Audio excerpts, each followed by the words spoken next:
Boa tarde, pessoal. A gente está aqui para fazer uma apresentação sobre a teoria dos campos conceituais. Essa apresentação eu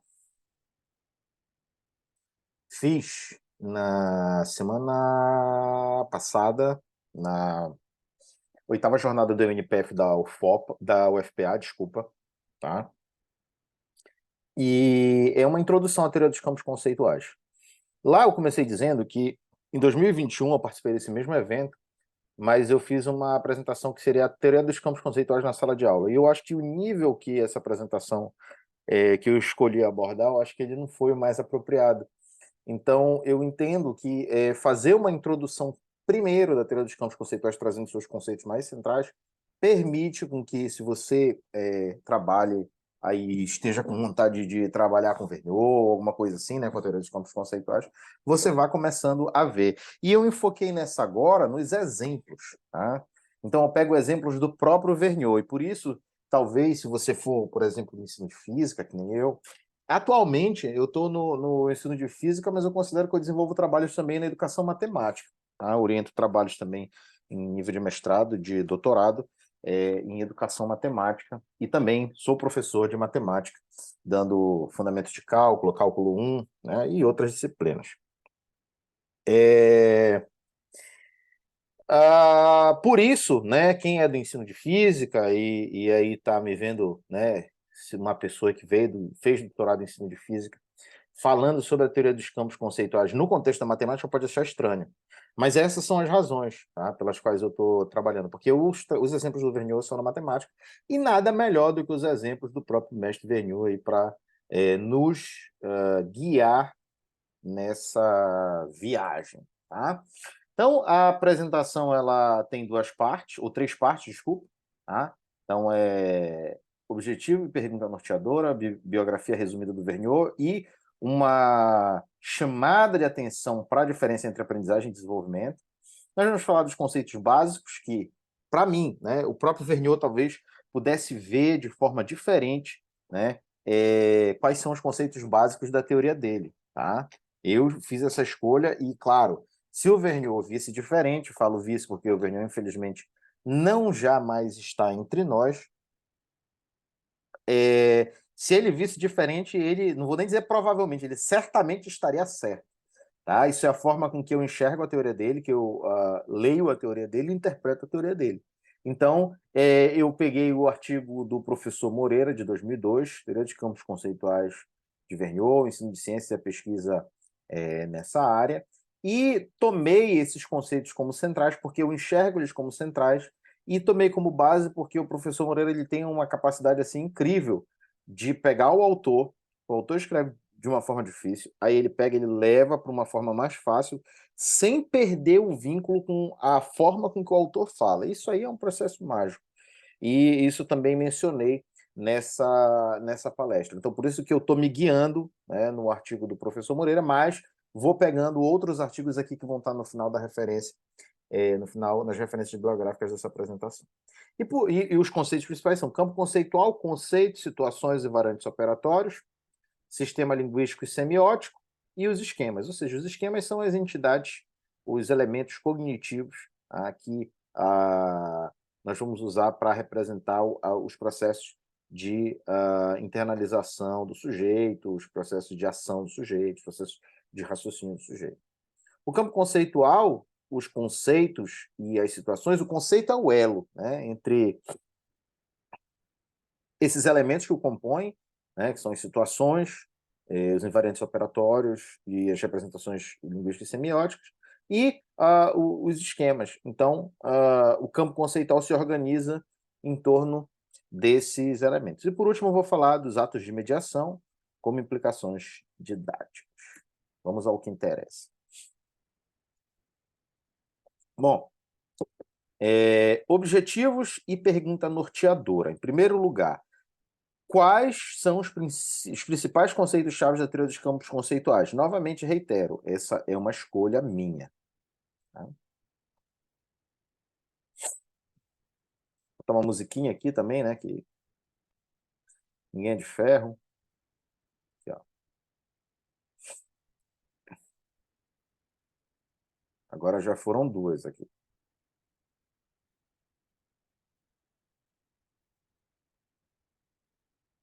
Esse cara é muito bom que tá tocando aqui, é o Robin Trower. Ele era o guitarrista do Procol Harum, que era aquela banda que toca Weather Shade of Pale, uma música super conhecida. Você pode procurar aí. Bom, enfim. Isso envolve uma escolha implícita, né? Que é a escolha, né, feita com base na interpretação que eu tenho da teoria. Então, os objetivos dessa apresentação, no final dessa apresentação, o ideal é que o espectador tenha noção dos conceitos de conceito, situação, invariante operatório, sistema linguístico semiótico, campo conceitual e esquema.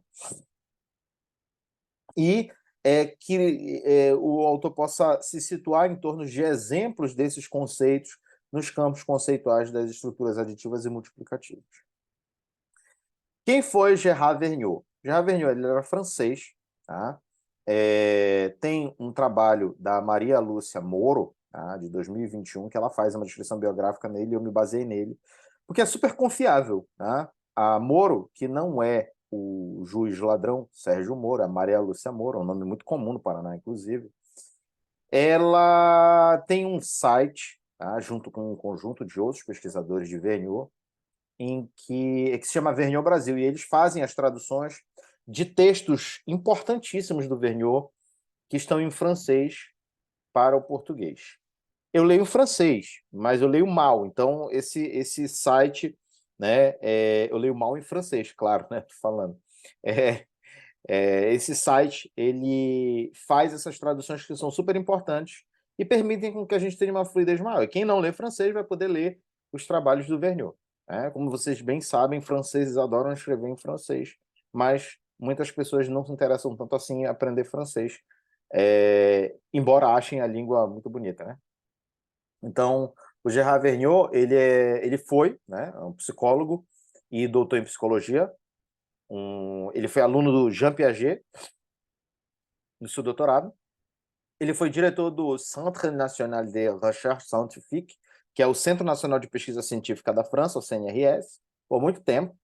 E ele atuou na Université de Paris 5 e na Université de Paris 8, né, que é a Universidade de Paris 5 e a 8. Tá? E ele nasceu em 1933 e faleceu em 6 de junho de 2021. Vamos lá. Tendo falado um pouco sobre a biografia do Vergniaud, a gente vai falar um pouco sobre aprendizagem e desenvolvimento. O que é desenvolvimento? Para Vergniaud, longo prazo refere-se inevitavelmente a uma perspectiva de desenvolvimento. E eu grifo aqui, esse grifo é meu, não é do Vergniaud, cognitivo. Não é em alguns dias ou em algumas semanas que a criança adquire uma competência nova ou aprende um conceito novo, mas sim ao longo de vários anos de escola e de experiência. É a esse processo que a teoria dos campos conceituais se refere, tá bom? Então, a teoria dos campos conceituais, ela é uma teoria de desenvolvimento, e o desenvolvimento, em outras palavras, por exemplo, Papalha e Feldman, no campo da psicologia, o próprio Feldman, lembrando que Feldman é outro Feldman, tá? É o Robert Feldman. Essa é a Diane Papalha e a Ruth Feldman. Então, são dois Feldman diferentes aí. Uma é uma mulher, outra é um homem. Ambos vão dizer que o desenvolvimento ele estuda os processos de maturação, de evolução e estabilidade de algumas características no ser humano. Seja essas maturações físicas, aí tem o desenvolvimento físico, sejam elas psicomotoras, como a psicomotricidade, que estuda o desenvolvimento psicomotor do ser humano, a cognitivo, social, emocional, tá? Então tem várias dimensões do desenvolvimento para ele ser melhor estudado. Tá? E o Vergniaud ele se lança numa jornada de estudar o desenvolvimento cognitivo, que é diferente de aprendizagem. Tá? Ele diz que curto prazo, que é o processo de aprendizagem, tá? Refere-se a situações suscetíveis de serem utilmente postas aos alunos em um ou outro momento do desenvolvimento em função das competências já adquiridas ou parcialmente adquiridas. A aprendizagem é uma coisa que depende da experiência. Se você não tem a experiência, você não tem a aprendizagem. Significa que você só aprende se você viver alguma coisa? Não, a gente não está falando isso. Tá? Você tem que ter contato com alguma coisa. Por exemplo, quando você sabe que em 1964 teve um golpe militar no Brasil, você não estava lá vivendo essa experiência, mas você tem a experiência de estar em contato com um relato sobre isso. Tá? Então é isso que eu estou dizendo. Estou dizendo que você só aprende se você estiver fazendo, não é isso. Tá? Você só aprende se você tiver contato com alguma coisa, se você tiver experiência de vivenciar não a coisa em si, mas algo sobre a coisa. Tá? É isso que você faz na escola.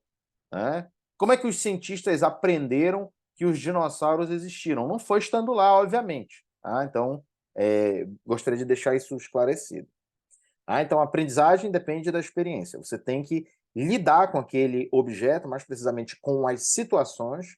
Isso é um ponto que fica para uma próxima apresentação. Vergniaud, na verdade, não daria uma palestra, daria um curso inteiro de um semestre sobre teoria dos campos conceituais. Tá? E isso se refere à interação entre esquema e situação. Então, a gente vai apresentando essas situações, os estudantes vão desenvolvendo, né, formas cognitivas de lidar com elas e vão, assim, aprendendo também no curto prazo, né, e vão se desenvolvendo no longo prazo. Então, lembrando, né, aprendizagem e desenvolvimento, elas não são separadas, duas coisas separadas, elas estão interconectadas, mas elas são diferentes. Tá? Elas não são a mesma coisa, elas são coisas diferentes, e elas estão interligadas. Tá? Também concerne ao acompanhamento que delas o professor faz e que lhe dá condições para facilitar e guiar o processo de aquisição. Tá bom? Então, está associado aqui com o que o professor faz, isso aqui está associado aí com o ato de mediação, que é como nós vamos terminar a palestra. Então, vamos lá. O que é campo conceitual? O professor Moreira traz no artigo dele três definições que são complementares e estão em graus crescentes de analiticidade, né, para a gente compreender o que é um campo conceitual. Primeira definição: é um conjunto de problemas e situações que requer conceitos, procedimentos e representações de diferentes tipos, mas intimamente relacionados. Ou seja, situações, conceitos, procedimentos e coisas que representam esses conceitos. Tá? E que são de diferentes tipos, tem variabilidade, tem história, mas estão intimamente relacionados. Definição 2. Novamente, voltam às situações. É um conjunto de situações cujo domínio requer, por sua vez, o domínio de conceitos, de vários conceitos de naturezas distintas. Então, você entender uma situação, um problema, uma tarefa, requer que você saiba conceitos, domine conceitos de naturezas distintas. Definição 3. É um conjunto informal e heterogêneo de problemas, situações, conceitos, relações, estruturas, conteúdos e operações de pensamento conectados uns aos outros e, provavelmente, entrelaçados durante o processo de aquisição. Essa definição, que está lá no artigo do professor Moreira, é a própria definição que o Vergniaud dá. Tá? É a definição mais formal. Primeiro que ele é um conjunto informal e heterogêneo, ou seja, variado, né, e não é uma coisa formal, por assim dizer. Tá? Que envolve problemas, situações, conceitos, relações entre conceitos, relações entre situações, relação entre problemas, estruturas, conteúdos e operações de pensamento conectados uns aos outros e provavelmente entrelaçados durante o processo de aquisição. Exemplo: o campo conceitual das estruturas aditivas. Em 1982, o Vergniaud escreve um capítulo de livro sobre esse campo conceitual, trazendo as situações passíveis de serem construídas a partir dele. Mostra aí que as crianças, para dominar esse campo conceitual, elas não o fazem de uma hora para outra, elas demandam um determinado tempo da dezena de... tempo da ordem da dezena, às vezes, de anos. E ele é um campo conceitual que envolve problemas de soma e inclui conceitos como os de medida, adição, subtração, transformação temporal, relação de transformação, deslocamento e abscissa em um eixo, números naturais e números inteiros. Esse é um conjunto aí das estruturas aditivas. Então, qualquer problema de subtração e soma está dentro desse campo conceitual. Tá?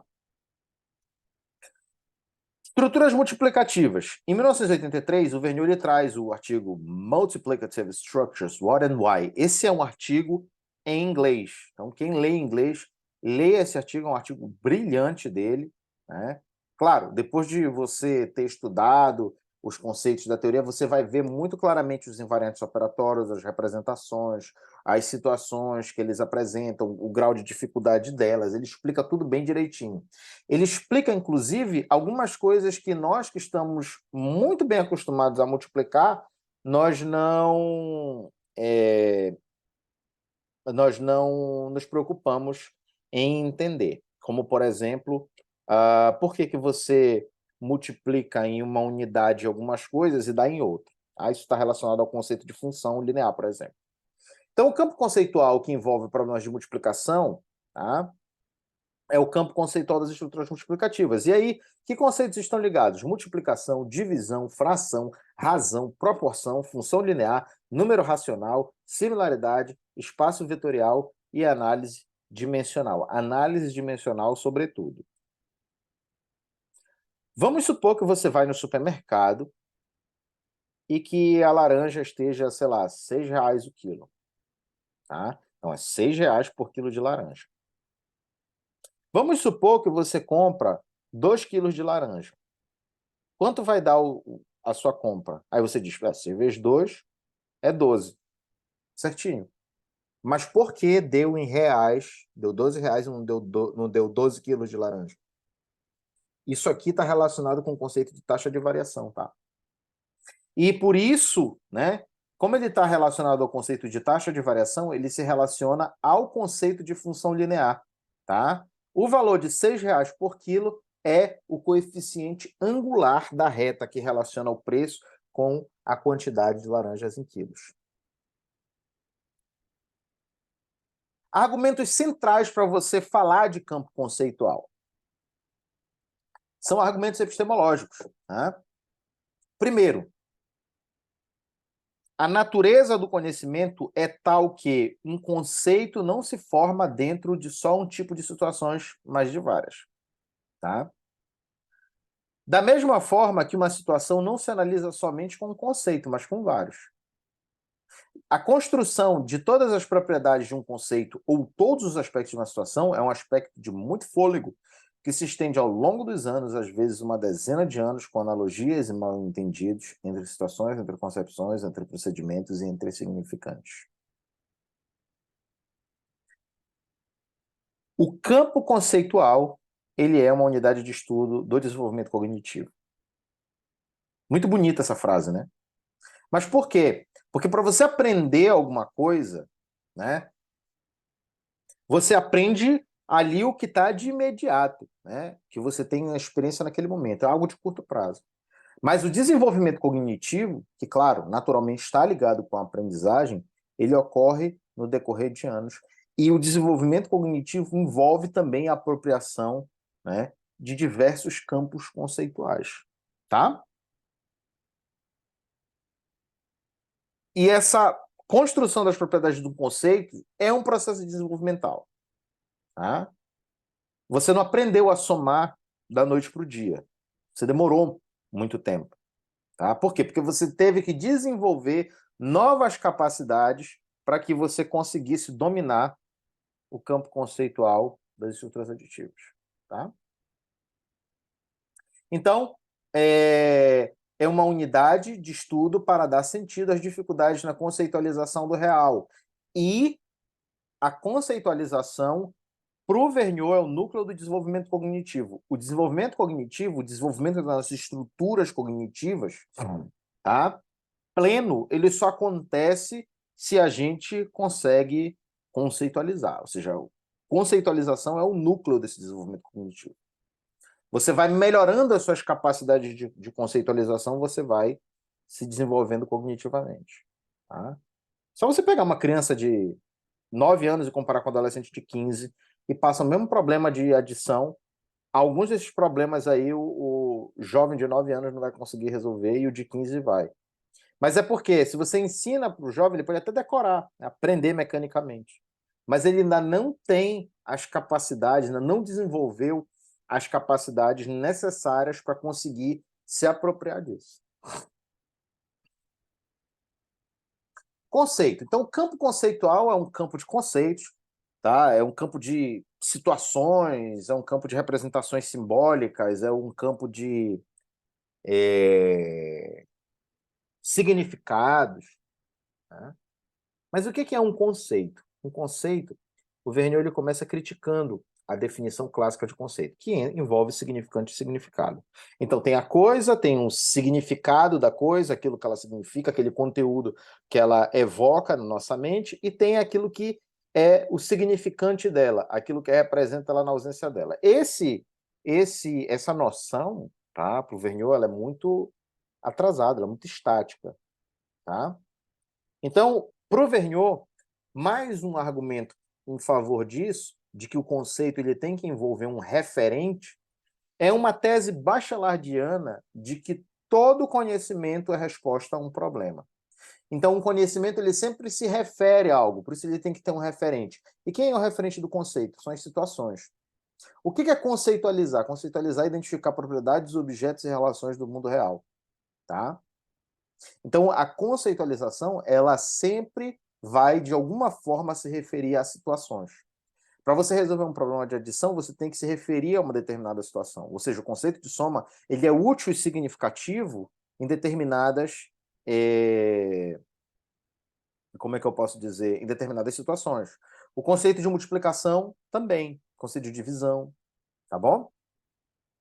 Então ele tem um referente, ele se refere a situações. E ele tem um significado, que é aquele conteúdo que é evocado na nossa mente. Aí esse significado ele está dividido em teoremas e conceitos em ação, nós já vamos falar sobre eles. E um significante, que são todos aqueles sistemas linguísticos e semióticos que você usa para representar essas coisas. Então, o referente são as situações. É um conjunto de situações que são entendidas como tarefas ou problemas, não se trata de situação didática, como na teoria do Rousseau, tá? Que torna o conceito útil e significativo. Esses conceitos se referem a situações. Exemplo de situação. Gente, é simples assim mesmo, tá? A situação. Não é nada assim muito elaborado. Por exemplo, ó, nas estruturas aditivas. Fred tem 3 doces. Ele compra 4. Quantos ele tem agora? Né? Bom, isso aqui é um problema de transformação de medidas. O Fred tem 3, ele aplica uma transformação que é comprar mais 4, ele vai ter 7. Estruturas multiplicativas. Por exemplo, Connie quer dividir seus doces com Jane e Susan. Sua mãe lhe deu 12 doces.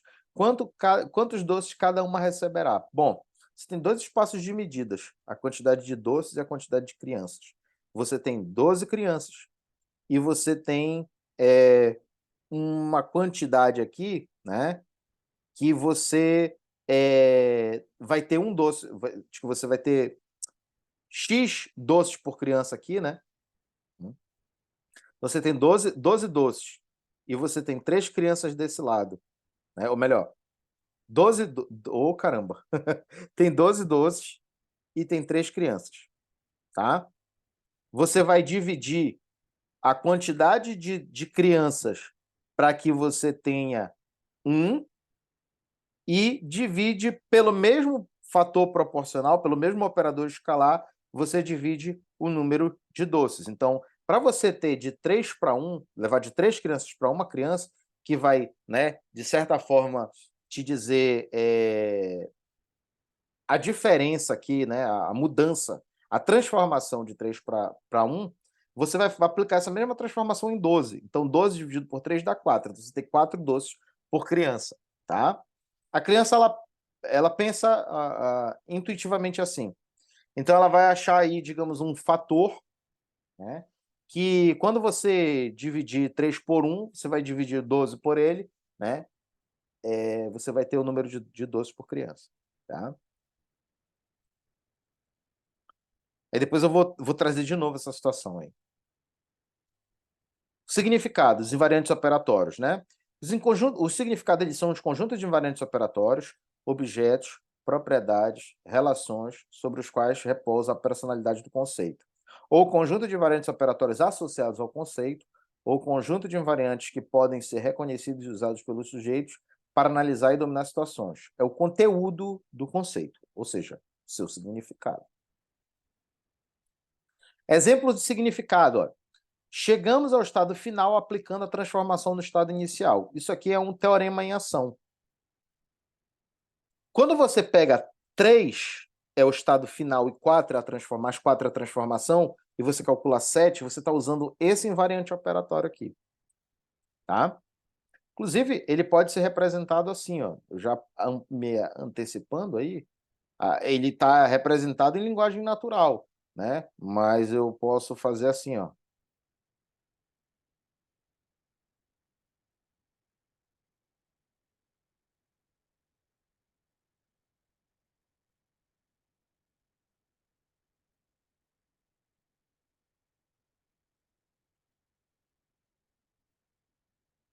Aqui, ó. 3.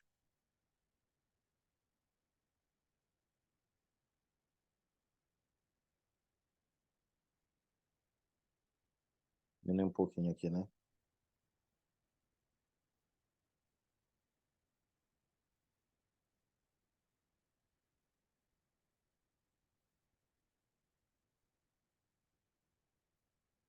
Aqui, ó. Você pode representar assim essa operação.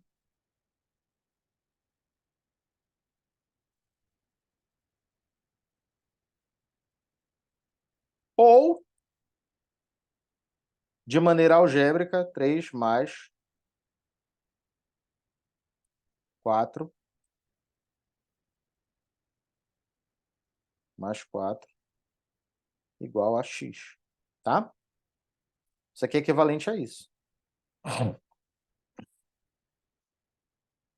A outra é um operador escalar liga o valor de uma grandeza em um espaço de medida à quantidade proporcional a eta. Então, vamos botar aqui 2 espaços de medida. Vou botar o espaço de medida 1, que, por exemplo, pode ser crianças, e o outro pode ser quantidade de crianças e a outra quantidade de doces. Tá? Aqui você tem uma quantidade de crianças C, zão, e aqui você tem a quantidade de uma criança. Tá? Aqui você tem a quantidade de doces e a quantidade de X que você quer descobrir de doces para cada criança. Tá? Aí, ó.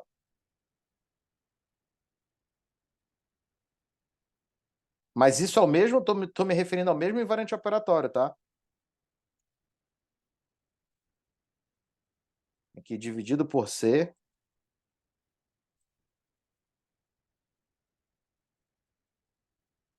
Aqui. E aqui também.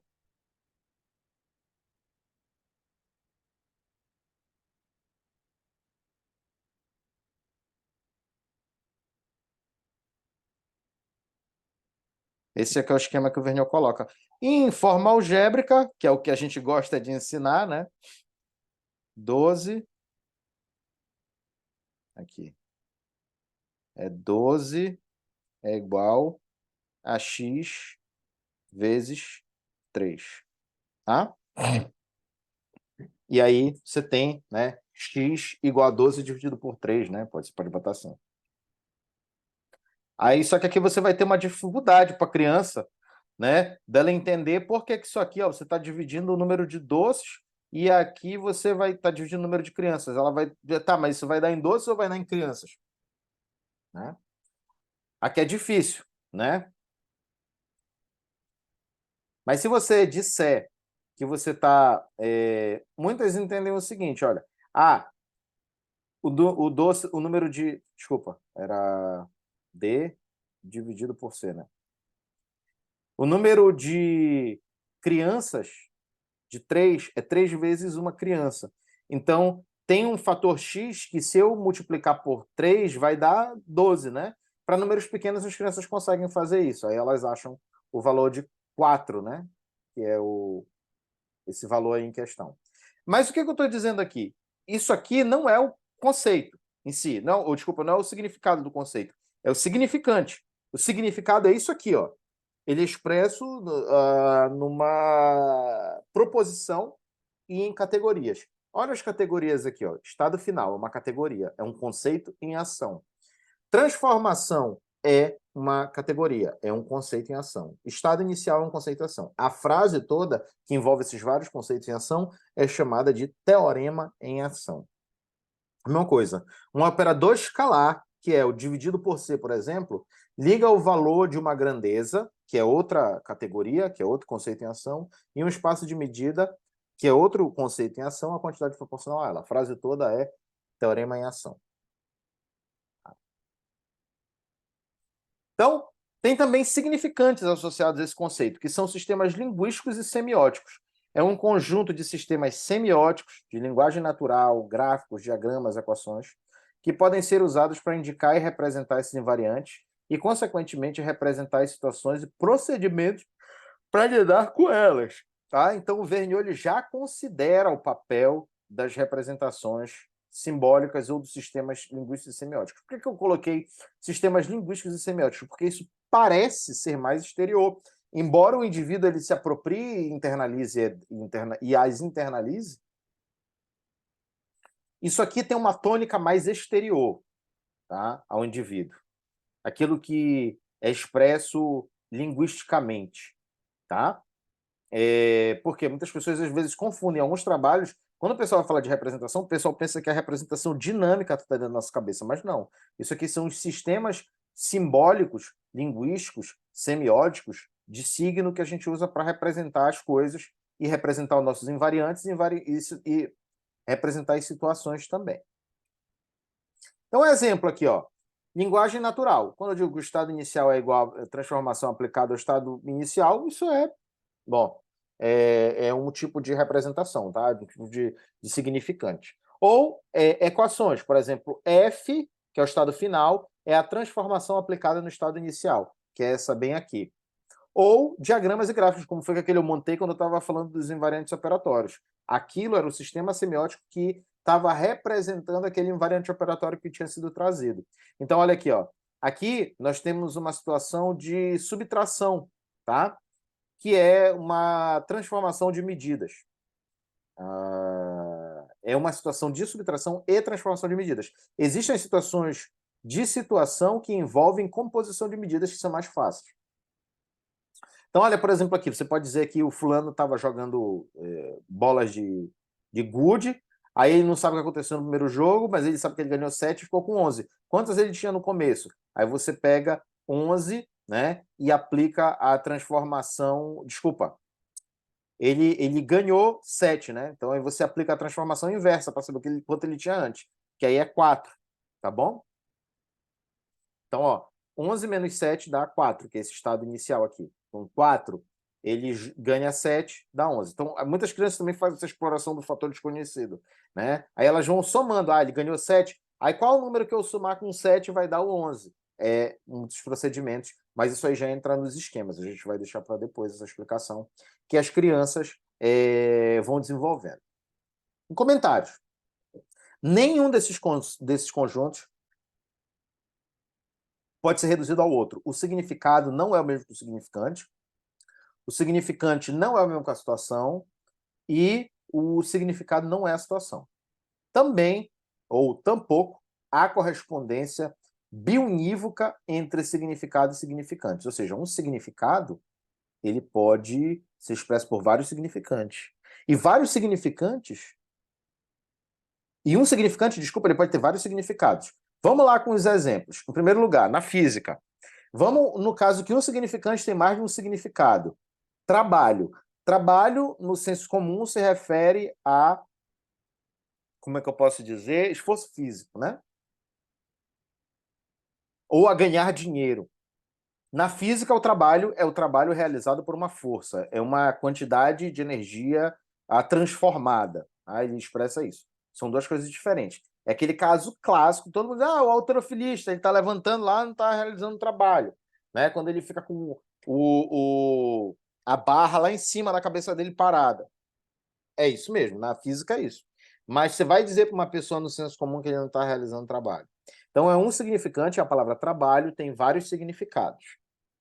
Inclusive, esse é um dos grandes problemas que a gente tem no ensino de física, porque muitos conceitos eles têm um significado, tem o mesmo significante, né? Uma palavra força, trabalho, né, campo, né, eles têm significados diferentes daquilo que o senso comum traz. Tá? Eu pensava que era na física, era mais, mas na verdade tem outros conceitos, como por exemplo na psicologia, e aí eles são mais abstratos, que eles têm um significado diferente, como por exemplo, acolhimento, que mais? Empatia, tudo isso tem significados diferentes na psicologia do que o significado do senso comum. Tá? E quando um significado tem várias significações. Eu acabei de apresentar para vocês. Mas, por exemplo, é muito comum em livros a gente ter várias mudanças aí na representação de alguma coisa. Por exemplo, coordenadas polares. Né? Quem está assistindo aqui entende um mínimo de matemática, né? Ou não, né? Pode ser que você seja interessado por teoria dos campos conceituais. Né? Ou coordenadas esféricas. O que são as coordenadas esféricas? É um sistema de coordenadas que é muito útil para descrever sistemas com a simetria esférica. Tá? Então, é uma espécie de parametrização de vetores em coordenadas retangulares. A gente faz essa transformação. Mas tem três parâmetros das coordenadas esféricas. Um é o raio, o outro é o ângulo polar e o ângulo azimutal. Em algumas literaturas, o ângulo polar ele aparece como θ e o azimutal como φ, é o mais comum. Mas em outras, o ângulo polar aparece como φ e aparece o ângulo azimutal como θ. Isso tem alguma mudança? Não tem alguma mudança? Não. Tá? De significado, não. A única coisa que muda é o significante. Tá bom? Então, o mesmo significado ele pode estar associado a diferentes significantes. Então, tem gente que chama o trabalho de W, tem gente que chama o trabalho de tal, tem gente que chama o trabalho de... sei lá. Né? Tem gente que chama o torque de tal, o torque de T, o torque de... enfim. Tá? O campo elétrico eu sempre vejo chamando o pessoal chamando de E e o magnético de B, né? Não sei, nem sei por que chamam de B, né? Na verdade, até vale a pena investigar a razão histórica. Tá? Aí a função de onda, uns chamam de psi, outros chamam de φ, em geral é psi também, né? Tem uma nomenclatura aí meio padrão, mas algumas outras grandezas não, né? Outro comentário, os conceitos eles se referem e se dirigem a situações. Não se esqueça disso. Muita gente diz assim, mas porque o fulano ele acha isso, ele acha que força é proporcional à velocidade. Tá, mas em que situação você fez essa investigação? Existem resultados da pesquisa em ensino de física que mostram, tá, algumas pesquisas associadas ao grupo do Renato Guessossola, principalmente no eletromagnetismo, que em algumas situações mais cotidianas, digamos assim, que elas fazem maior referência a elementos concretos do nosso dia a dia, deixando claro o que é cotidiana, os alunos tendem a regredir a pensamentos pré-newtonianos. Em situações mais acadêmicas, que são situações mais idealizadas, por exemplo, eles tendem a usar melhor os raciocínios sobre o campo elétrico, tá? E sobre a força elétrica, e sobre a carga elétrica. Então, para você ver, às vezes é uma situação que é estruturalmente parecida, mas só o fato de você introduzir parâmetros novos já muda a conceitualização dos estudantes. Situações. Tá? Situações são tarefas, problemas. Então, aqui, vamos entrar num ponto diferente. Eu apresentei 2 exemplos de situações para vocês, que foi uma do campo aditivo e a outra do campo multiplicativo. Eu vou agora pegar 2 do campo aditivo para mostrar uma diferença em termos de desenvolvimento cognitivo para vocês.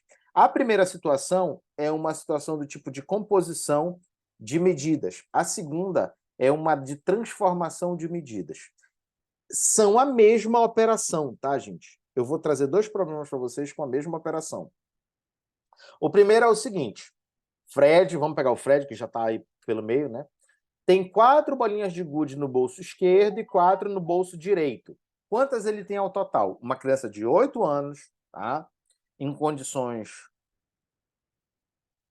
típicas, ela consegue resolver esse problema. Ela vai te dizer que são 11, porque são 4 de um lado e 7 do outro. No entanto, você pede para uma criança de 8 anos resolver um problema do seguinte tipo. Fred jogou bolinhas de gude hoje. Ele não lembra quantas ele tinha no começo. Ele sabe que ele perdeu 4 e terminou com 7. Quantas ele tinha no começo? A criança não consegue responder, ela tem muita dificuldade. Tá? Ela erra demais. Em média, tá?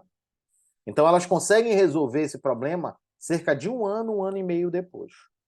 Tá? O que envolve aqui? Né?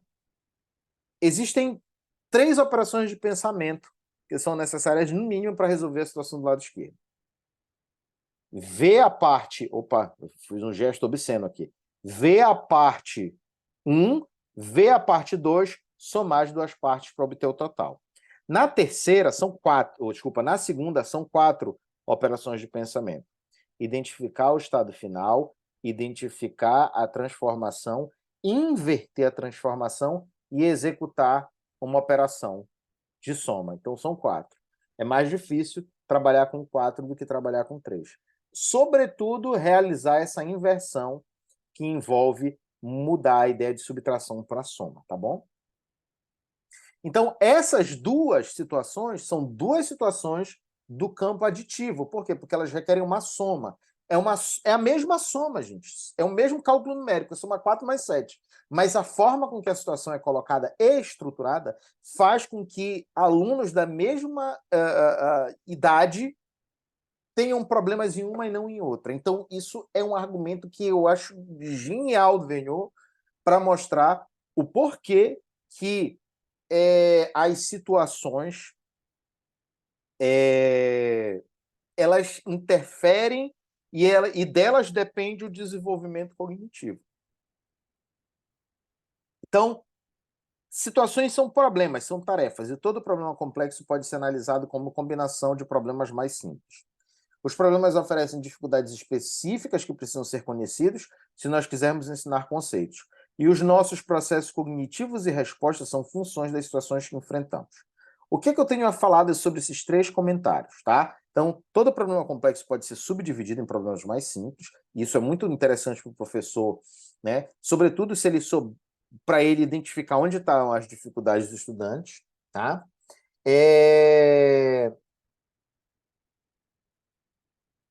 Os problemas oferecem dificuldades específicas que precisam ser conhecidas se quisermos ensinar conceitos, então a gente precisa saber qual é o grau de dificuldade dos problemas com base nas operações de pensamento que são necessárias para resolvê-lo. Então, por exemplo, se você acha que somar 4 mais 7 é igual, independentemente da situação, você está achando que essas 2 situações têm o mesmo grau de dificuldade, e elas não têm. Essa situação é nitidamente mais difícil se você for comparar o atraso que as crianças têm para resolvê-lo em relação ao primeiro. Tá? E nossos processos cognitivos e respostas são função das situações que enfrentamos. Então, ao longo da sua vida, você vai enfrentando situações de diversas naturezas e elas te ajudam, e as respostas que você dá te dá, né, te ajuda ou te atrapalha a desenvolver os processos cognitivos que você atravessa ao longo da sua vida. Então, tem 2 parâmetros que são interessantes. O primeiro deles é a variedade. Tá? Um campo conceitual oferece uma grande variedade de situações. Então, olha, por exemplo, tem variação tanto no tipo de situação, na classe de situação, olha, essa é uma classe, essa é outra. Como nos dados, você pode trocar aqui 5 e 7, pode botar 20 e 12, você pode mudar os números também, pode mudar outros parâmetros, pode mudar os personagens, pode mudar o tipo de situação, enfim, elas têm uma variedade muito grande.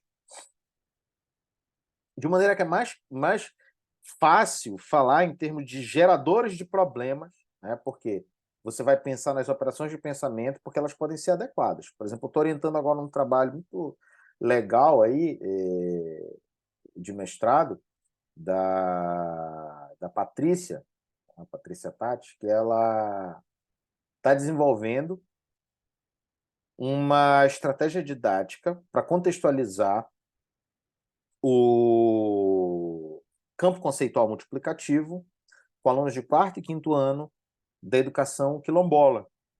E ela quer contextualizar com base nas atividades que eles fazem na comunidade deles, que é a extração de açaí, extração do cupuaçu, entende? Então, aí a gente olha o problema global, né, o problema geral, a partir da sua estrutura, e vai colocando, vai ajustando isso para que equivalha a um contexto. Talvez uma criança no sul do Brasil, né, que, sei lá, esteja também numa situação semelhante, né, que seja um quilombola, mas que tenha outra atividade econômica, tenha também uma atividade diferente, porque lá não tem açaí para extrair, né? Ou uma criança da cidade, né, que não seja aí da educação ou do campo, ou quilombola, uma criança de uma metrópole, né, numa grande cidade, uma metrópole, por exemplo, uma criança de Belém, uma criança de Porto Alegre, uma criança de São Paulo, né? Aí enfrentam-se problemas diferentes, mas esses problemas, tá, eles têm, digamos assim, um conteúdo próprio deles, que pode se relacionar também com a cultura, entende? Então, os nossos processos cognitivos, naturalmente, são funções disso, é, mas esses problemas eles podem ser mapeados, por exemplo, numa estrutura de referência, que é um campo conceitual, né, uma estrutura de referência para entender o desenvolvimento cognitivo, que é um campo conceitual multiplicativo aditivo. Então, a gente fala de geradores de problemas. E aí, claro, a cultura tem um grande papel nesse sentido. É também tema para uma outra apresentação. Qual é a relação entre cultura e conceitualização? Provavelmente, em algum outro momento, né, que eu tiver um pouco mais de tempo na minha vida, eu vou fazer uma apresentação dessa e colocar aqui para vocês. História, tá? Os conhecimentos dos alunos são moldados pelas situações que encontram e progressivamente dominam, particularmente pelas primeiras situações suscetíveis de dar sentido aos conceitos e procedimentos que queremos que eles aprendam. Tá? Então, as situações, elas de certa maneira, elas vão moldando os conhecimentos que a gente tem, porque os nossos processos cognitivos são função das situações que se nos apresentam e das respostas que a gente dá a elas. Então, em especial, particularmente pelas primeiras situações suscetíveis de dar sentido aos conceitos e procedimentos que queremos que aprendam. No dia que eu fiz a apresentação, a professora Elisângela, que está como professora visitante lá na UFPA, ela deu um exemplo muito interessante, cara, brilhante esse exemplo, né? Que tinha uns garotos assim bem pequenos mesmo, que estavam aprendendo a somar. E perguntaram, quanto é 2 mais 2? Aí, 4. Aí, quanto mais 4 mais 4? 8. Aí, 10 mais 10, 20. E 20 mais 20, 40. 40 mais 40, 80. E 50 mais 50, dá R$1. Né? Por que a criança fez isso? Porque a história dela é de fazer contas com o dinheiro. E como você sabe, o dinheiro ele está dividido em centavos de real. Então, uma divisão aí centesimal. Quando você soma 50 centavos mais 50 centavos, você tem R$1. Então, olha o que acontece. A história trouxe para ele, a história desse garoto, essa história ontogenética, né, como diria Vygotsky, ela traz para a gente esse fator sociocultural que é somar dinheiro. Então você vê muitas vezes criança que ajuda o pai assim em venda, mercado, alguma coisa dessa natureza. A criança sabe passar troco, a criança sabe somar muito bem, né? E muitas vezes, quando chega lá na escola, às vezes o professor não tem essa compreensão, né? De que a história do sujeito, a história ontogenética do sujeito é alguma coisa que vai propiciar também, com base nas situações que ele já foi dominando, vai propiciar novos invariantes operatórios que são diferentes daqueles científicos, mas que podem ser usados como blocos de construção para serem explicitados e, a partir daí, serem construídos teoremas em ação mais gerais, que vão servir tanto para as classes escolares, né, para as classes de situações escolares, como para as classes de situações que ele enfrenta no cotidiano. E o que seria isso se não mediatizar uma vivência cotidiana com um conhecimento científico? Isso aí, né, é importante que o professor esteja atento. Então, claro, isso aqui em nenhum momento é admoestar vocês, colegas professores. O intuito é chamar a atenção para esses elementos que são importantes para o nosso fazer profissional.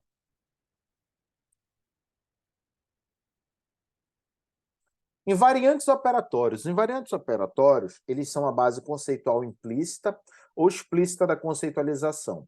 Eles formam o conteúdo específico que está nos esquemas. E eles são divididos em conceitos em ação e teoremas em ação. Lembrando, em um outro momento, é por isso que eu estou falando para vocês, né? Falar de Vergniaud dá um curso de um semestre. A gente vai falar sobre a forma operatória e a forma predicativa do conhecimento. Tá? O Vergniaud tem um artigo que é mais assim, La forme opératoire, et la forme prédicative de la connaissance, que ele publicou na IENS em 2012. Esse artigo é belíssimo. O problema é que ele está escrito em francês. Né? Problema para nós, né? Ou para mim em particular, que não leio tão bem em francês, né? Demoro demais para ler, mas eu li esse artigo. Então, eu me dei esse luxo de dedicar um tempo para ler esse artigo. E lá ele traz, né, todos esses aspectos que também são centrais na teoria dele. Então, voltando para aquilo que eu falei no começo, talvez o Vergniaud dissesse assim, pô, Glauco, na sua apresentação está faltando aí forma operatória e predicativa do conhecimento. Isso eu concordo, né? Mas talvez isso já seja um tópico mais avançado. E é por isso que o Vergniaud fala em base conceitual implícita ou explícita da conceitualização. O invariante operatório não é só aquilo que o aluno diz, é aquilo que ele faz na ação também. Eu costumo brincar que o invariante operatório ele tem um quê de alvo da compadecida. Como assim? Não tem uma hora que o Chico fala, eu não sei, só sei que foi assim. Aí você pergunta, né, para a criança, né? Cone tem 12 doces, né? Não, a mãe de Cone deu 12 doces para ela e disse para ela dividir com Susan e Jane, né? Quantos doces vai ficar para cada uma? A criança diz na bucha, 4. E como você sabe? Não sei, só sei que foi assim. Por quê? Porque ela fez essa operação implicitamente, ela sabe que funciona. Aí você, achando que ela chutou, vai mudando os parâmetros, você vê que realmente dá no mesmo, né? Eu vou mostrar um exemplo bem interessante aqui para vocês de proporção múltipla, que vocês vão ver também que vocês fariam da mesma forma que o aluno faz, né? E você não ia dizer que não, eu não sei, eu estou chutando. Não, você sabe. Assim como o aluno sabe também. Muitas vezes ele só não sabe que sabe, tá? Ou ele sabe que sabe, mas não sabe como te explicar. Com meus colegas professores com quem eu converso, eu tenho a honra de trabalhar com muitos professores ali no MNPF, da UFOPA principalmente, eles me trazem muitos relatos interessantes, né? Principalmente em cálculo de velocidade. Tem muito aluno que não gosta de fazer, mas eles sabem fazer, né? E eu sempre falo para eles, olha, isso é conhecimento operatório. Você tem que achar formas de conduzir esse estudante para a explicitação desse invariante operatório, tá bom? Claro, mas não é você que vai explicitar, é ele. Como é que você pode fazer isso? Mediando esse processo, trazendo, né, as situações como mediadoras dele, mais precisamente. Então, a mediação que o professor faz, o ato de mediação é prover essas situações para que o aluno possa explicitar esses conhecimentos. Então, o que são conceitos em ação? Eles são predicados, objetos, categorias, que são considerados relevantes ou pertinentes à situação. Por exemplo, nas estruturas aditivas, estado inicial, estado final, transformação, isso são invariantes operatórios, mais precisamente conceitos em ação das situações relativas à transformação de medidas. Estrutura multiplicativa, espaço de medida, grandeza, operador escalar, taxa de variação, função linear também, né? Na verdade é um conceito, mas ele entra também aí como conceito em ação. Tá? Já os teoremas em ação, eles são proposições consideradas verdadeiras sobre o real. Então, eu vou trazer um teorema em ação aqui para vocês. Eu vou trazer a seguinte situação. Ó. O consumo médio de farinha de 3,5 quilos por semana para 10 pessoas. Qual a quantidade de farinha para 50 pessoas por 28 dias? Aí vem um aluno seu, né? Em geral, aquele ali que é o abençoado, né? E ele vai trazer o seguinte raciocínio. Olha, se são 5 vezes mais pessoas e 4 vezes mais dias, então será 20 vezes mais farinha. De onde tirou isso? Bom, se são 3,5 por quilo, né? 3,5 quilo por semana, e uma semana tem 7 dias, 28 são 7 vezes 4, tá? E se eu quero saber para 50 pessoas e a quantidade é 3,5 para 10, então é 50 vezes 5. Se eu pego esses coeficientes que levam, esses operadores escalares que levam nesses mesmos espaços de medida essas transformações, e eu multiplico eles, então é 20 vezes mais farinha. Você diz assim, não é possível que tu adivinhou isso, né? É possível, né? Mas, na verdade, é muito pouco provável que o aluno tenha feito uma operação que envolva o seguinte invariante operatório, que estou colocando de uma forma mais científica, que é o isomorfismo da função linear. Então, ó, f de n1x1, n2x2 é n1f de x1, x2. tá? A função linear satisfaz isso. E é, no caso, uma função bilinear nesse caso, uma função do número de dias e uma função do número de pessoas. Então, ó, se você multiplica o número de dias e o número de pessoas, tá? Aqui no seu argumento, você multiplica tudo isso pela a função inicial. Isso aqui, ó, é 3,5, tá? Se eu considerar N1 um número de pessoas, N1 é 5 vezes mais pessoas, tá? E N2 é 4 vezes mais dias, tá? Porque é 7 para 28. Então, isso aqui é 20 vezes 3,5 dá 70. Tá? E o aluno te responde na bucha, 70. Então, como você chegou nisso? Ele é óbvio. Se são 5 vezes mais pessoas e 4 vezes mais dias, é 20 vezes mais farinha, a quantidade é 3,5. Né? A diferença é que muitas vezes o seu aluno não sabe explicitar isso nem na linguagem natural, tá? Ele faz isso intuitivamente, mas ele sabe fazer. Você muda os parâmetros, ele vai continuar fazendo. E ele tampouco sabe usar nesse sistema semiótico que é muito poderoso, que é o das equações.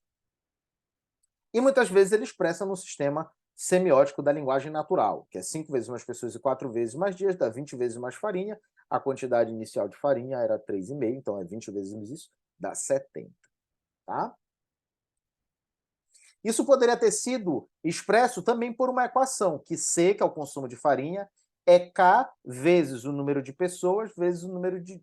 quantas vezes mais dias, né? Então, o consumo é proporcional ao número de pessoas quando o número de dias é mantido constante, ou seja, se mantém o número de dias e aumenta só o número de pessoas ou diminui, né, o consumo de farinha vai ser proporcional a esse aumento ou diminuição.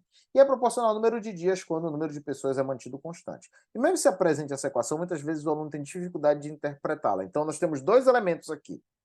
Primeiro, explicitar esse invariante operatório, e o segundo, dominar um determinado sistema semiótico. E esse domínio do sistema semiótico, ele só se faz em situação também. Tá bom? Tá? Então, esse teorema em ação, que é o isomorfismo da função linear, ele pode ser expresso em mais de um sistema semiótico. Tá? E ele serve para resolver muito mais situações. E ele envolve também um conjunto aí de conceitos em ação e teoremas em ação. Tá?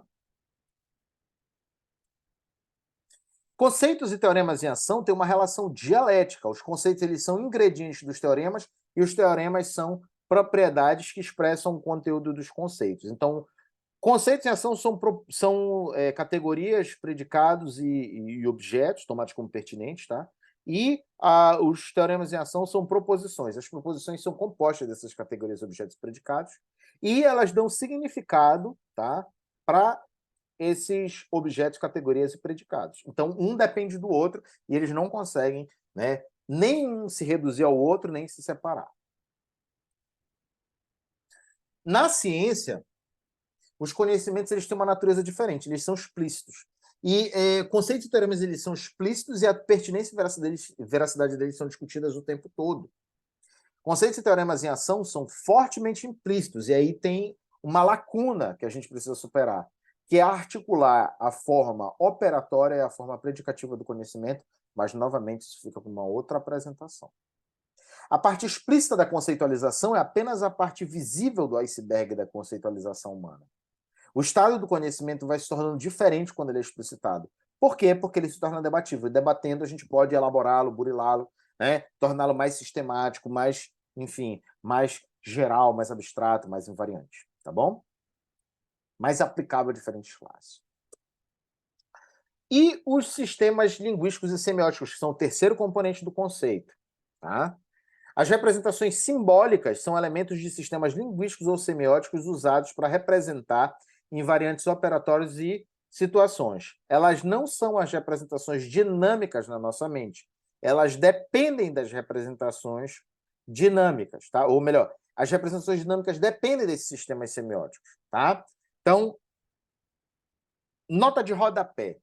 O Vergniaud ele tem uma noção de processo cognitivo representativo que depende naturalmente de um sistema linguístico e semiótico. Tá? Representação. O conceito de representação vai ser objeto, isso aqui eu estou antecipando para vocês, vai ser objeto de uma apresentação aqui. Tá? Trata-se, portanto, Aqui não, né? Não nessa palestra, mas em um outro vídeo.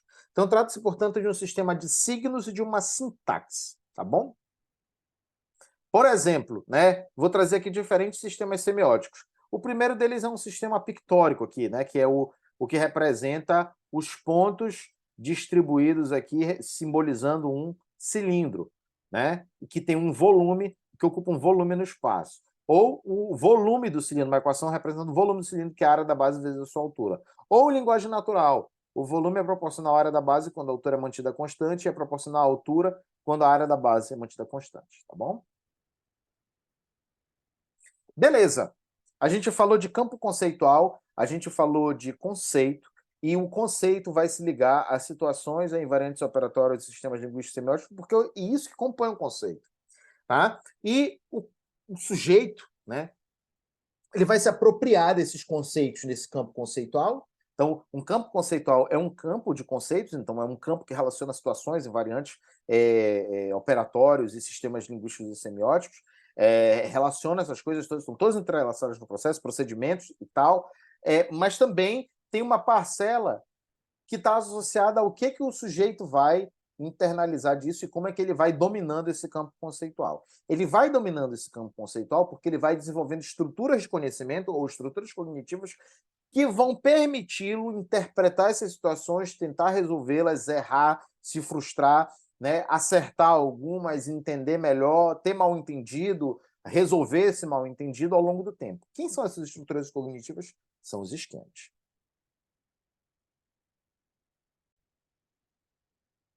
Então, o que são os esquemas? Os esquemas eles são um conceito piagetiano, tá? Que tem natureza kantiana, para dar conta de descrever formas de organização de habilidades cognitivas e sensório-motoras. Trata-se de um universal eficiente para uma gama de situações, ou seja, é um universal porque ele se dirige a uma classe de situações, e que pode gerar distintas sequências de ação dependendo das características da situação. Vergniaud descreve o esquema com 4 definições complementares que têm um grau crescente de analiticidade, que nós vamos ver agora aqui. Primeiro, né, o esquema é uma totalidade dinâmica funcional. Ele é uma totalidade, ele é um todo, e ele é dinâmico, ele vai variando, tá? E ele é funcional, ele funciona. Tá? Uma vez a minha sogra, ela trouxe, né, um esquema muito interessante, que é um esquema que confunde calor e temperatura e condutividade térmica, que, enfim, é um esquema de calor como substância. Tá? Mas era funcional, porque eu fui ajudar lá no almoço, né? E eu era para pegar o tabuleiro e ela disse: meu filho, não pegue com pano molhado, porque o calor vai passar para sua mão mais rápido, né? E você vai se queimar. Ela disse: pega o pano seco. Peguei o pano seco, não me queimei e coloquei o tabuleiro em cima. Óbvio que eu não ia ficar discutindo com ela, porque não é assim, ou porque é assado, não sei o quê. Não vou, enfim, né? Não vou ficar fazendo esse tipo de discussão com a minha sogra. Por quê? Porque o esquema dela é funcional. Isso seria totalmente pedante, totalmente arrogante, né? É uma coisa, você é físico, você vai dizer que você não está com calor, né? Bom, se você tiver numa aula de termodinâmica, eu te entendo você dizer que não falar isso, né? Agora não se trata do caso, né? Então por isso que ele é uma totalidade dinâmica funcional. Relação da conceitualização com perfis conceituais. Mais uma apresentação que é possível de ser feita, uma relação que pode ser feita. O esquema é a organização invariante da ação para uma classe de situações determinada. Repare, a organização que é invariante e não a ação que é invariante. Então, por exemplo, quando uma criança vai contar, se ela vai contar 10 pessoas numa sala ou 15 vacas num pasto, são duas situações diferentes. A ação em si é diferente, mas a forma como se organiza, o olhar, o apontar, a relação entre cardinal e ordinal e somar os cardinais nessa relação que é estabelecida, né? Porque contar é estabelecer uma relação entre ordinal e cardinal, né? Porque se perguntar para a pessoa, não, quanto é que dá o primeiro com o segundo? A pessoa vai perguntar, mano, você tá usando o quê, cara? Não tomou café hoje? Como é que você tá bem? Você tá legal? Precisa de um remédio, de alguma coisa? Por quê? Porque essa pergunta nem faz sentido. Então você soma cardinais. E essa correspondência entre cardinal e ordinal que permite com que você some e que você conte, tá? Uma coisa é contar, a outra é cantar, tá bom? Cantar de 1 até 10, qualquer pessoa canta. Agora, contar é diferente. Contar é estabelecer uma relação entre dois conjuntos. Tá? Então, contar é uma função, tá? Ou envolve uma função, tá? Desculpa. Terceiro, os ingredientes do esquema, tá? Os ingredientes do esquema são metas em antecipação, tá?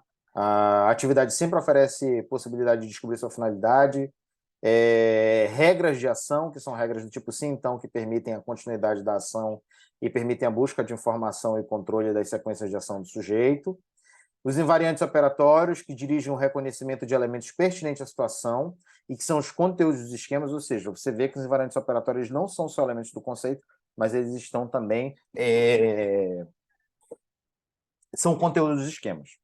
E as inferências, que são cálculos realizados aqui agora das regras e antecipações a partir de informações invariantes operatórias do sujeito. Ou seja, o sujeito ele pode descobrir uma finalidade, ele vai desenvolvendo essas regras de ação, condicionais, do tipo sim, então, que vão permitindo com que o sujeito aprovisione informação e vá controlando essa informação para se desenvolver em atividade. Essas informações e essas metas elas estão enxertadas de conteúdo específico e as inferências permitem os cálculos aqui e agora necessários para você continuar a atividade. Então, o esquema, ele tecnicamente é algo que descreve a atividade. Isso se relaciona com as duas outras definições. E a última é que o esquema é um mapeamento. O esquema é um mapeamento de um espaço multidimensional de variáveis de informação, de n dimensões, um espaço multidimensional de n em linha variável de ação. O número de dimensões, em geral, é muito grande. Então, você pega essas informações e vai transformando isso em ação por meio de uma função, e o esquema cumpre o papel dessa função, tá bom? Exemplos de esquema, né? Contar, que foi o exemplo que eu acabei de apresentar para vocês. O contar, ele tem todos esses elementos do esquema. Ele é uma totalidade dinâmica funcional, porque ele se refere a uma grande classe de situações, como falei, contar crianças numa sala ou animais num pasto é uma tarefa de contar. Ele é uma organização invariante da ação para uma classe de diferentes situações, a criança organiza da mesma forma. Ela tem objetivo, que é chegar numa quantidade de contagem, que é usar, digamos assim, que envolve o uso de invariantes operatórios, cardinal, ordinal, soma, tá? Que envolve regras de ação, se tem tanto, se chega lá, acabou a contagem, se eu enumerei todos os... se eu ordenei todos os elementos desse conjunto, então eu terminei, tá? E a inferência, aqui que dá, por exemplo, os resultados dessa contagem e o quanto, né, se chega no final. Então, a criança tem uma coisa que é característica. Quando ela chega no último elemento, né, que ela faz a inferência de quantos tem, ela faz uma confirmação. 1, 2, 3, 4. 4. Ela te responde. Por quê? Porque depois dessa soma, ela faz a inferência de que tem o número final é igual à soma dos cardinais, que se relaciona com o último ordinal que ela contou, que é, por exemplo, o quarto elemento de uma coleção. Executar uma transformação de medidas, tá? Envolve esquemas, tá? Que são esquemas daqueles que eu apresentei para vocês, que são representados por aquilo que eu mostrei para vocês, ou usar uma regra de 3. A regra de 3 é um esquema geral que resolve todos os problemas de multiplicação, tá? Agora tem regra de 3 simples e regra de 3 composta. Então você precisa entender, né, em que situações cada uma se enquadra. A regra de 3 não é uma situação, tá bom? A regra de 3 ela é um procedimento, ela é um esquema. Todo algoritmo é um esquema, mas nem todo esquema é um algoritmo. E aquela quarta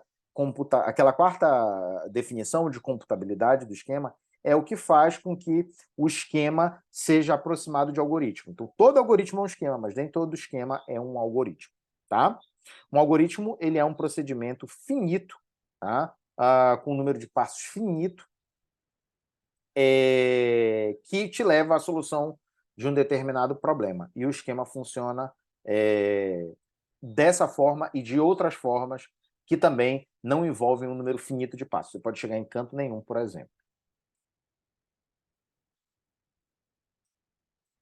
Então, essas duas situações, aqui, ó, do Fred, ele vai primeiro, enumerar o estado inicial, a transformação e executar a soma. Aí, claro, dentre outras coisas que existem aí. A segunda é a do operador escalar. Então, a Conne ela vai realizar uma regra de 3, mas, desculpa, a situação de Conne ela requer o uso de uma regra de 3, tá? Mas a situação Conne ela também pode ser resolvida pelo operador escalar. A regra de 3 é um procedimento muito mais complexo, tá? Que envolve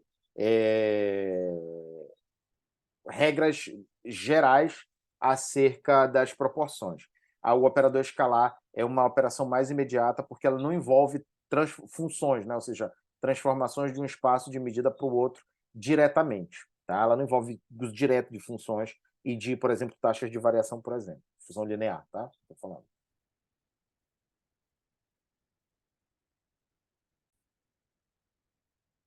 E agora, gente, a gente vai chegando aí para o final da nossa apresentação.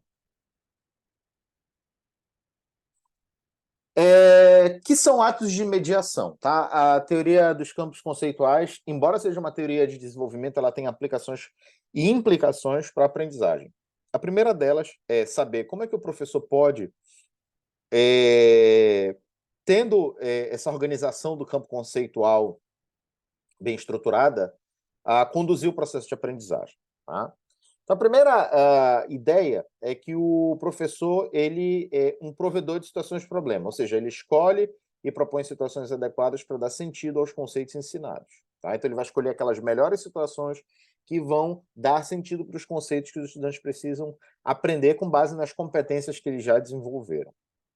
Ele é um organizador do ensino também, ele explica usando linguagem e ensina procedimentos também. Tá? Explicar usando linguagem a gente já conhece muito bem da educação tradicional. Agora, ensinar procedimentos é uma coisa também que é muito pouco debatida, porque se relaciona com aprendizagem de conhecimento operatório. Novamente, uma nova temática para uma outra apresentação. Ele é regulador do nível de dificuldade dos problemas, porque ele propõe situações, procedimentos e explicações na ZDP. O que é a ZDP? A diferença entre aquilo que o aluno é capaz de fazer só e aquilo que ele é capaz de fazer com um parceiro mais capaz. Nós sabemos, e Vergniaud diz isso, que a gente precisa propor situações, problemas, explicações e procedimentos que sejam mais do que o aluno consegue fazer e menos do que ele mais do que ele consegue fazer sozinho e menos do que ele consegue fazer acompanhado. Porque se você desestabiliza pouco, o estudante ele aprende pouco, se você desestabiliza demais, ele também aprende pouco. Então, é como se a desestabilização ótima fosse uma curva em U invertida com respeito ao nível de dificuldade. Tá? Ou seja, a máxima desestabilização, a desestabilização ótima, que te leva a uma maior aprendizagem, é aquela que está ali na ZDP. E como fazer isso? Tá? A teoria dos campos conceituais ela se posiciona de uma forma interessante, porque, como vocês devem ter notado, os problemas eles têm gradações de dificuldades crescentes e progressivas.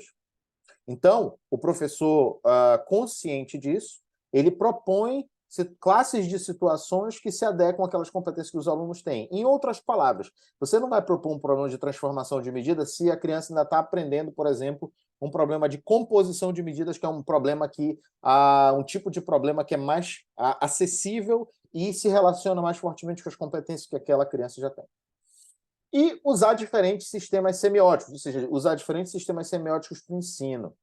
Tá bom? Isso na física em particular, a gente tem aquele fetiche pela matemática, o pessoal também na matemática parece que tem esse fetiche também por fazer a conta, né? Eu sou muito bom porque eu sei fazer a conta. Faça a conta, beleza. A conta ela vai te dar aquele resultado quantitativo e simbólico que você precisa para compreender a situação completamente. Agora, aquele entendimento qualitativo que se relaciona com, por exemplo, interpretações geométricas, interpretações pictóricas, tá bom? Elas precisam também ser trazidas. A explicação em linguagem natural também precisa ser trazida. Então, diferentes sistemas semióticos são importantes de serem trazidos e o professor tem que dominá-los naturalmente para poder introduzir para os alunos.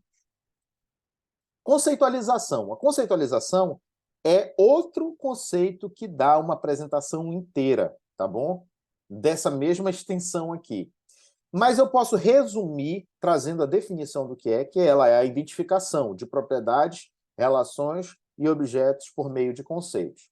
Portanto, estabelecer a relação entre aspectos da vivência cotidiana com conceitos científicos é um dos elementos que pode se relacionar com a teoria dos campos conceituais. Sabe aqueles vídeos que os alunos levam no TikTok? Professor, isso é fato ou é fake? Muito legais esses vídeos, sabe por quê? Porque você pode mediatizar a compreensão desses fenômenos usando conceitos. E para você mediatizar isso, você tem que conseguir identificar propriedades, relações e objetos no mundo real usando conceitos. Outra coisa, metodologias ativas. As metodologias ativas estão muito em voga, elas são compatíveis naturalmente com um referencial que é construtivista, como por exemplo o Vergniaud. Então elas podem ser usadas como recursos para engajar os estudantes em interação social e no engajamento, naturalmente. Então os estudantes podem compartilhar formas de pensamento e até mesmo afetos entre eles. E, com isso, eles podem também desenvolver formas diferentes de pensar, justamente porque eles estão em níveis diferentes de desenvolvimento, estão mais próximos naturalmente entre si do que do professor, mas eles podem também, nesse sentido, ajudar, digamos assim, no processo de verbalização e explicitação das ideias. Então, é preciso também delinear campos conceituais para melhor saber por onde conduzir o processo didático. Não é só simplesmente joga lá para o aluno uma leitura, joga alguma coisa, vai todo mundo para a sala, cada um fala qualquer coisa, está todo mundo feliz porque todo mundo falou alguma coisa e não teve, na verdade, nenhuma intenção didática nesse processo. Por quê? Porque ninguém teve intenção de ensinar nada a ninguém. Foi somente um processo de laissez-faire, tá? Ou seja, de deixar e fazer. E as metodologias ativas, elas são ativas, mas elas devem ter um grau mínimo de estruturação para que a aprendizagem ocorra, ou seja, você precisa ter um grau mínimo aí de organização da coisa para que as coisas andem e tenha um pouco de sistemática para que você consiga compreender em que posição esse aluno está em relação a um campo conceitual. A aula expositiva ela não deixa de perder sua importância, tá? A aula expositiva é o nosso V0 para tudo. Então, por que ela é o V0 para tudo? Porque é o que a gente sabe fazer. É aquilo que a gente vê todo mundo fazendo. Então, a gente sabe o que é uma aula boa expositiva e ela tem também a sua utilidade, como, por exemplo, para momentos de síntese. Dentro de uma metodologia ativa, numa parte da aula, você vai pegar aqueles conhecimentos que as pessoas foram trazendo por contribuição, na resolução de problemas, e você vai fazer uma síntese. Olha lá, ensino por investigação, modelagem, questões sociocientíficas, todas essas abordagens e metodologias, porque algumas são abordagens, outras são metodologias, né? Elas trazem algum momento de socialização e síntese. E a aula expositiva ela é muito boa para isso. Então, ela é muito boa para sistematização do conteúdo, que significa, em nossos termos, externalização de invariantes operatórios e trabalho com sistemas semióticos. Tá? Por fim, nós chegamos ao final da nossa apresentação. A referência principal é o artigo do professor Moreira, porque ele é mais introdutório, mais explicativo, é mais claro. Temos dados biográficos aqui, esse site eu vou colocar na descrição, tá? Mas aqui, se você quiser dar um print, é esse site aqui, tá? Que dá os dados biográficos do Vergniaud. Um artigo do Vergniaud, 2 artigos de classificação de tarefas cognitivas e operações de pensamento envolvidas em problemas de adição e subtração, que é essencialmente campo conceitual da adição, tá? Das estruturas aditivas, e o das estruturas multiplicativas. Tá? Tem um artigo clássico do Vergniaud, para mim é clássico, tá? Mas é um dos mais atuais, que é o de 2009, que é o The Theory of Conceptual Fields, tá? Numa revista de desenvolvimento humano, Human Development. O Curto e Longo Prazo em Matemática, tá? Na Educar em Revista, foi traduzido pela Maria Lúcia Moro. E o Conceptual Development and Learning, que é um dos últimos artigos que também o Vergniaud traz, que é do ano de 2013. Esse artigo é muito legal. Ele é um 2009 enhanced, tá? Incrementado. Ele traz outras coisas e, dentre essas coisas, os atos de mediação. Tá bom? Aqui, é claro, é um obrigado. Você tem um link do GI aí no YouTube, mas provavelmente você já deve estar assistindo a apresentação por aí. Então, um forte abraço. Tudo de bom.